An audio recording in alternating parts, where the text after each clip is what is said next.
Get ready to uncover groundbreaking ideas, discover the hidden challenges, and explore the untapped potential of marketing in the digital age. This is FairPlay with Arun Kumar, the podcast that takes you on a journey into the impact of data and technology in marketing. Here's Arun. Welcome back to my conversation with Seth Matlins, the Managing Director of the Forbes CMO Network. We've been doing a deep dive of the current state of marketing. And Seth, I'd like to switch directions to creativity. You mentioned earlier in part one that the last decade has been dominated by data analytics. But has storytelling changed in any shape or form? Have you seen anything improve? Or has it just remained where it always was? Because it feels to me like creativity is just divorced from the entire data process. It's almost like it runs in parallel sometimes in many brands. And then they somehow mesh the two together at the end and make it work, or they try to make it work. Do you think creativity has changed, or it's still like the way it always was? I think the essence of creativity is unchanged. The essence of a good story is unchanged. I think what has changed is where and how and when we deliver that. And obviously, I made reference to a mass market built the marketing industry of yesteryear, right? Which is a 30-second spot was the principal medium. While there's real data, I think I can't remember if it's work or Les Binet's work or whose, but there's data that shows obviously creativity in a story told is the great decommodifier. And in fact, the television advertising continues to be a great sales mechanism, which I personally struggle with as I don't know who's watching it. But that aside, yeah, we're telling stories in shorter formats. We're telling stories to a consumer to people rather. I really do try not to use the word consumer or customer because it relegates everybody to their functional and transactional role. Causes us to lose sight of people and humanity, which I spoke about a minute or two ago. I think there's a fundamental change in people's behaviors because of the fragmentation, media attention, the proliferation of content, which is we no longer decide what we're paying attention to. Back in the day, we would say, oh, should I pay attention to this? Should I pay attention to that? Think about, for those old enough to remember sitting on a couch with a remote control, you'd scroll through the television stations and decide what to pay attention to. Today, we decide what not to ignore, right? And think about scrolling now through your social feed. You're reflexively just moving down what I think is the height of the Empire State Building every day in terms of the average feed scroll. But that's a massive mind shift. So creativity now has to be at least effective creativity. Not only does it have to be relevant and differentiated and distinct, it has to be unignorable. And I'm not sure everybody is capturing all those things. So we've talked a lot about what doesn't work and what could potentially work. In your experience, is there any work that you're seeing right now from any sector or any brand that you would call out and say, they use data wisely and don't get overwhelmed with it? In other words, the standards that you described, which is that data is in the service of and it doesn't become the main thing. Is there any brand or a sector or category that's doing it well? I'm going to point to a category that I think does marketing brilliantly, but I can't say that it is a precise answer to your very specific question about the utilization of data. But if you look at the insurance category, at least in the United States, the marketing is consistently effective, at least according to their data. The marketing is for a low engagement category, and I'm talking about the Geicos and the Allstates and the State Farms and the Progressives of the world in particular. They're building IP, they're leveraging IP, they're building longer term strategies and creative commitments, and they're not shifting focus. And it's working. And it's working over and over again in a category that you would think would be fairly low engagement, right? Because how often do you think about insurance as opposed to other categories where I think by and large, again, painting with that same broad brush, the spirits category, which is a high engagement category, is consistently in this N of one opinion, delivering some of the most commodified, same advertising of any category, right? Which is how many times you need to see a male celebrity sitting at a bar rather morosely ordering a whiskey or a tequila. I'm not sure that I think the automotive industry is doing much that is differentiated these days. But the utilization of data from my perspective is a bit hard to determine because data, in my perspective, as a strategist, should inform the creative idea. I'm sure everybody's using it, but I think that just points to the fact that we're not all using it very well. And it's very interesting because the categories that you pointed out, whether it's insurance or it's autos, spirits maybe to a lesser extent, but you'd argue some of them might get retail data. But auto and insurance are similar in that you do get a fair amount of customer data or people data, people both in terms of prospects as well as people who are buying your existing products. So you're absolutely right in that the way some of these other sectors, which do have access to information, for example, the financial services industry, approaches it as opposed to some of these other sectors like insurance is vastly different. And I also think that insurance also faces these other challenges, right? They have to change their models because they now have the climate crisis to deal with. Every time there's a change in healthcare policies in the United States, a lot of calculations change. So it's very interesting that they all have access to, many of these categories have access to deep granular levels of data, but they don't seem to use it all in the same way.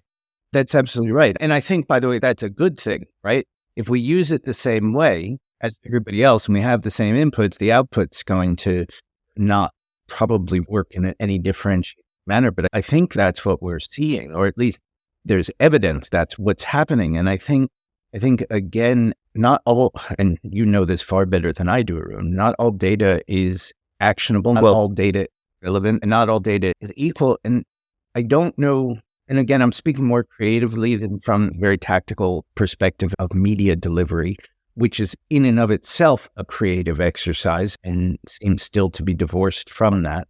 We're measuring everything and not using, again, broad brush, anything particularly well by and large. Yep. And in fact, I have this hypothesis, which I'd love to run past you, which is I have a feeling that in the last decade, while we've spoken and we've done a lot of work in the data space, my hunch is that a fair amount of effort, time, and money has gone behind what are far more infrastructural, so connecting the pipes, making sure that you're able to unearth the data sets, etc.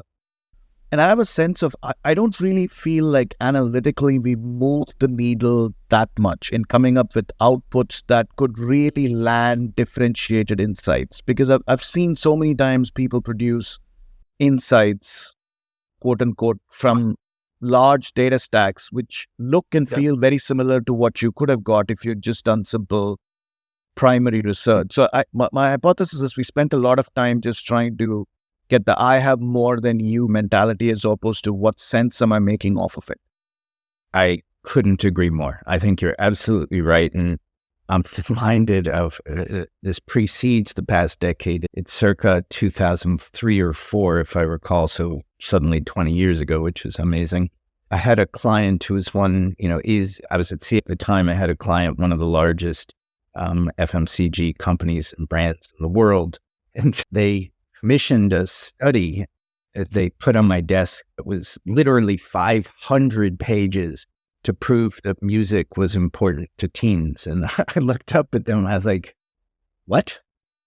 Did you really need to commission a study to do that? Oh, we have the data now. I'm like, I don't know. I'm sure you had the data before. And I think that's, look, I point to examples of really horrible data output, which is, I don't know if you watch as much television as we do here, but as HBO has become Max, we cannot find the show we were watching last night and want to watch again tonight without having to search. Netflix will serve up the same shows to us that we've already seen within the same profile. Remember a decade ago, maybe 15 years ago now, the Netflix algorithm was considered state of the art, and they had that competition, you may recall, Arun. We'll pay you $1 million if you can make our algorithm better. It's not very good. When you go to Amazon, as I do probably 2 or 3 times a day, how often is their recommendation a useful recommendation?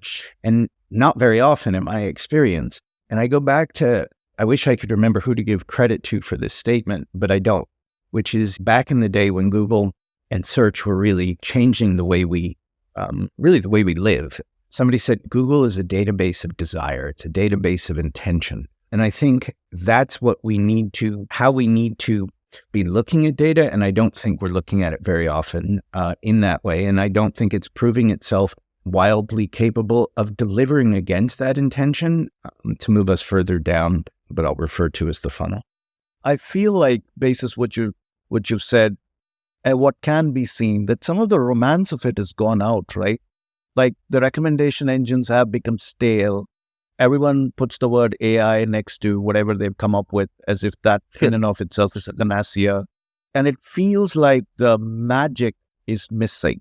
There's no spark in it. There's just I have volumes of attributes about volumes of people, and therefore I'm going to find people who are going to buy your product, and boom, and in some cases, I think personally, we don't even consider things like if I went and gave a coupon to everybody standing in line for a pizza store, and the coupon belongs to the pizza store, there's going to be 100% redemption rate.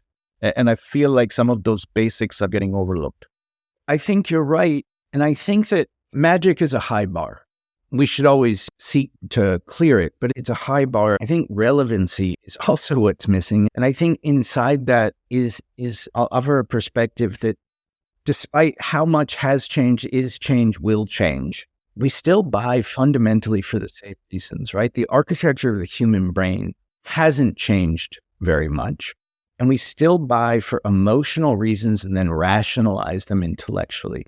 And I point frequently to I think it's a 1974 IBM ad that said nobody ever got fired for buying IBM, right? That was an emotional appeal, right? To fear of being replaceable because you made the wrong decision, right? We buy for emotional reasons. And whether that emotional reason is we buy the lowest cost item, not always because it's the lowest cost item, but because in buying the lowest cost item, it makes us feel savvy, thrifty, like we'll have $1 to spend somewhere else. Or we buy the highest cost item because it's an expression of our import, our status, our taste, a reflection of our identity. And I think that's what's getting lost. So let me switch the lane and go to an area which really fascinates me, especially in relation to what you're doing. You are working with some of the smartest marketers in the world, and I can only imagine how hard that must be. But how do you foster, because a lot of people talk about culture and collaboration and how we make teams work together, etc. But in your role, how do you foster this culture of collaboration amongst the CMO community such that the entire profession gains? Many of these people are peers, they work at competitive organizations. How do you foster that collaborative sense where people feel like coming together, discussing big issues, and then are happy to share? It's a great question. I'm not sure that our job is as much to foster it as it is to facilitate it. And what do I mean, the difference there? Foster to me suggests, at least as I'm interpreting it, that we're creating something that isn't there. Facilitation means bringing to life that which is. And I think that this community is remarkably collaborative, remarkably supportive, remarkably generous. I think, however, that this community has been underserved by real conversations. I think that convening moments are typically, because they're oftentimes done at scale, right? Some of the biggest convening moments of the marketing industry happen with, thousands of people. Our events happen with, 100 to 125, and that's by design. We create intimacy so that we can have real conversations. But I think that too many of these convening moments have been focused on the stage and not the audience, which is to say, Arun, I'd love for you to speak on our stage, therefore talk about whatever you want to talk about. Most of what happens on these stages is case study, self-congratulatory work that nobody's particularly interested in, or they already read about it in one of the trades. As we bring people together, and we have some, ground rules, which is come as a marketer first and the CMO of Acme Widget Company second. We're not so much interested in what you've done, but what you think and why you think it, right? Because that's where we'll have the ability to provoke, to reinforce, to change minds. I think that as a practitioner, which goes back to, the very first question you asked me, as a practitioner, as somebody with both client and agency side experience, I know the very real challenges of this community, and I just help them have the very real conversations. They want to, and we just, help provide the moment and the stage for it, literally and metaphorically. And those are amazing moments. So let me end by asking you one final question, which is, if you were asked to give one piece of advice to marketers at this moment, what would it be? It's a great question. I'm going to give two pieces of advice. I'm going to cheat the answer. Okay. One is functional, which is don't take your eye off the ball. Stay focused on how you're driving growth. Full stop. That's the job. Sustainable growth. The other is, I think that marketing and chief marketers in particular need better marketing. And don't lose sight of that. Regain control of the narrative, because that narrative control has been lost. It's been ceded to tech companies. It's been ceded to CFOs. It's been ceded to misunderstanding. And it's time to regain control of that and regain the seat at the board table, regain the trust and confidence that finds the CMO to be where she should be, which is as a strategic and financial engine architect. With that, thank you so much, Seth. That's been an awesome conversation. And I keep referring to this event in Cannes, but I really enjoyed being there in that room because a lot of the conversation that you referenced, I could see that in action. And it was truly a joy to see people talk about real substantive issues. And even in a place like Cannes, where there's a fair amount of self-congratulatory BS that goes around, to have those honest conversations was really awesome. So thank you very much for making it to the podcast. Thank you so much for having me, Arun. I always love our conversations. Likewise. And that will do it for this episode of FairPlay. If you like the show, please take a moment to subscribe so you'll get notified when I release new episodes. Also, if you have a minute, I'd love it if you left us a review so that other incredible individuals like yourself can learn about the show. Remember, this show is about how we make marketing better. How do we use the incredible power of data and analytics to make it better and not to make it a frustrating experience for people? So if you've got great ideas on that, let me know about that. And in the meantime, enjoy yourselves and I'll see you next time. This has been Fair Play with Arun Kumar. If you want to uncover the keys to using data wisely and fairly in an ever-changing world, go to arunkumar.com for more insights and resources. Fair Play is a production of Forbes Books.